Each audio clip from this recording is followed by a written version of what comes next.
As we looked around the web this morning, here we go. We found a few reasons to make a long story short. The Washington Post has an update on the fast food wars we've been covering today.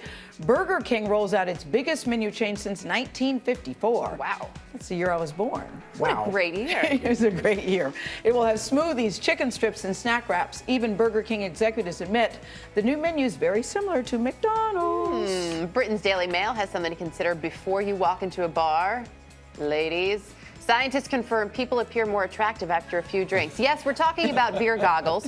Apparently, it takes as little as a pint and a half of beer for the beer goggles to appear. Women, it turns out, are more likely to wear them than men. I like that story. How about one-stop divorcing, shopping? The New York Daily News went to this weekend's Modern Divorce Expo in New York City. Vendors and exhibits had tips on parenting after the split, how to do background checks on potential new partners other than Google.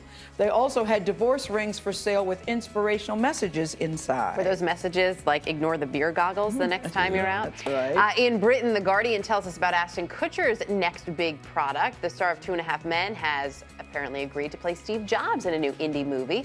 Kutcher looks could look a little bit like Apple's co-founder is a younger man. It is one of 2 Steve Jobs biopics that Hollywood is planning. You know, it's so much fun to watch you guys do this. I see it. We have 2 more stories. Okay, go ahead. Charlie, we're not. The Hunger Games continues to kill the competition at the box office. The LA Times says it was a top moneymaker for the second straight weekend, bringing in $61 million. Yowza. In just 10 days, the Hunger Games has sold more than $250 million in tickets. And Mega Millions speculation is running wild in the small town of Red Bud, Illinois, where a winning ticket was sold. STLtoday.com in St. Louis reports on one rumor. The lucky winner is named Gary Leifer. 2 local men with that name have been bombarded by phone calls, both saying they did not win the Mega Millions.